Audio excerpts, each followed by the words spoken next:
कयूम खान साहब को बैठे था, हमें पूछा कि क्या जाए ला के फर्क है गुज़िश्ता 40-50 साल जो ना है, कुछ फर्क भी नहीं, मेहर मुहब्बत घटियन,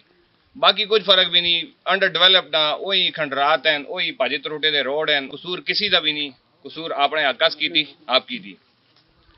वो एक निकी जी नज़म है, इनको दी कहनी दिया पुत्रा मिले सुथरा नाग माता चुन के देख के सुन के पूछने तू कौन आ, होना सी कौन आ, असा तुक वोट देते जिंद काड़ी नोट देते मेमरी तो कैश की थी कली मूली ऐश की थी, पूछने तू कौन आ, होना सी कौन आ, फिसे दिया चेंगना थाली दिया बैंगना गाटा कियां फेर दें असा नाल खेर दें, पूछने तू कौन आ, होना सी कौन आ, ते अगले इलेक्शन तावले यासुन हार के फड़कसी लमे सा छिकसी तोड़े कोलो पुछसा होण से आंते ही दस असी कौन आ। आखिरी मिसरे विच जिंदाबाद